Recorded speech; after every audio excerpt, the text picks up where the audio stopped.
Assalamualaikum warahmatullahi wabarakatuh. Perkenalkan, nama saya Nadila Haira dengan NIM B1021251207. Di sini saya akan menjelaskan mengenai eksplorasi karakteristik penelitian manajemen pemasaran digital. Nah, apa aja sih yang akan kita bahas? Yang pertama ada pendahuluan dengan isi latar belakang, rumusan masalah, dan tujuannya. Yang kedua itu adalah pembahasan berisi landasan teori, metode penelitian, hasil, dan pembahasan. Dan yang ketiga ada penutup yang berisi kesimpulan. Nah, lanjut. Nah, di bab satu ini pendahuluan kita akan menjelaskan mengenai latar belakangnya. Nah, materi ini dilatar belakangi dengan globalisasi dan teknologi digital mengubah landscape bisnis modern. Yang kedua ada perusahaan dituntut adaptif terhadap media sosial, AI, dan IoT. Yang ketiga adalah pandemi COVID-19 mempercepat digitalisasi dan mengubah perilaku konsumen. Nah, rumusan masalah sini ada tiga yang akan kita bahas. Yang pertama adalah bagaimana sih perkembangan penelitian pemasaran digital. Yang kedua, ada tema apa yang dominan dalam literatur. Yang ketiga, ada bagaimana kontribusi penelitian terhadap teori dan praktik bisnis. Nah, di sini juga ada tujuannya. Tujuannya ini kita akan pelajari tentang menyelidiki tren penelitian pemasaran digital pada tahun 1984 sampai 2024. Yang kedua adalah mengidentifikasi tema utama dan kontribusi ilmiah. Yang ketiga adalah memberi panduan strategis bagi akademis dan praktisi. Nah, lanjut di bab 2 kita akan menjelaskan tentang landasan teori. Nah, di sini kita ada tiga landasan teori. Yang pertama adalah pemasaran digital, menekankan individualisasi, demokratisasi, dan penciptaan nilai bersama. Yang kedua, itu adalah globalisasi digital memicu pergeseran strategi holistik dan integrasi teknologi. Nah, yang terakhir adalah digital marketing penting dalam membangun merek global, seperti Kotler, Coffee dan Crane, dan lain-lain.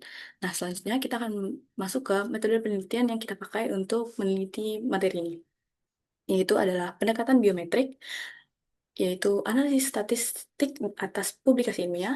Yang kedua, dengan menggunakan sumber data dari Crossref dan Google Scholar. Yang ketiga, periode analisisnya itu dari 1984 sampai 2024.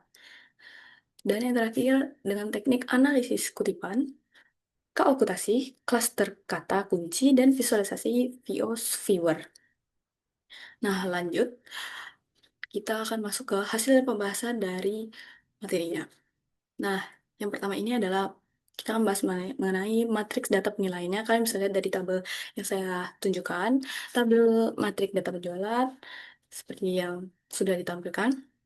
Nah, analisis bibliometrik ini terhadap penelitian manajemen pemasaran digital periode 1984 sampai 2024 menunjukkan terdapat 980 publikasi. Nah, dengan total 162.307 kutipan. Dengan rata-rata setiap makalah dikutip 165 kali dengan H-indeks 91 dan G-indeks 401 menandakan dampak dampak akademik yang tinggi.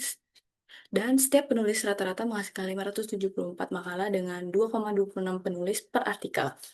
Nah, data ini menunjukkan produktivitas dan pengaruh ilmiah yang signifikan dan mencerminkan perkembangan riset yang pesat dan kolaboratif selama 4 dekade terakhir.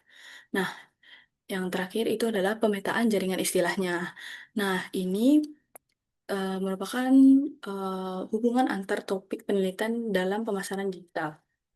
Nah, dari pemetaan jaringan ini terdapat 5 klaster utama yang bisa kalian lihat di gambarnya. Yang pertama ada warna merah, itu maksudnya adalah internet marketing dan advertising atau konteks bisnis Cina.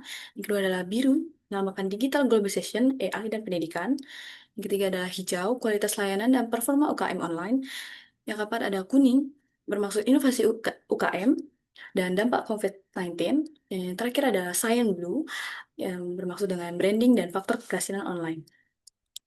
Nah, literatur yang banyak disitir dari gambar di atas itu merupakan karya Kotler tahun 2009. Marketing Management menempati posisi teratas dengan 89.721 kutipan.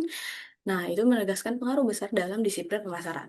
Nah, juga ada literatur yang lainnya yang bisa kalian lihat sendiri dari yang sudah saya tampilkan. Nah, dari literatur tersebut juga ada 4 tren utama. Yang misalkan kalian lihat dari gambarnya, itu adalah 4. Yang pertama ada topik berkembang, topik baru, dan topik perubahan fokus. Dan yang terakhir adalah topik konsisten. Nah, lanjut adalah penutup. Nah, kesimpulan dari materi yang sudah saya jelaskan itu adalah menunjukkan bahwa pemasaran digital mengalami perkembangan yang sangat amat pesat sejak tahun 2016, terutama dengan meningkatkan peran teknologi seperti kecerdasan buatan seperti AI dalam strategi pemasaran. Nah, pandemi COVID-19 ini juga turut mempercepat transformasi ini. Nah, fokus utama dari penelitian ini yaitu adalah kualitas layanan, inovasi, dan kinerja khususnya pada sektor UKM. Selain itu, masih terdapat peluang riset di bidang penerapan AI, pendidikan, kewirausahaan, dan dapat memperkaya dan dampak dari globalisasi digital ini adalah dapat memperkaya inovasi dan kontribusi akademik di masa depan. Nah, berikut adalah daftar pustaka yang sudah saya pakai. Nah, terima kasih atas pengertiannya. Wassalamualaikum warahmatullahi wabarakatuh. Selamat malam semuanya. Terima kasih sudah mendengarkan.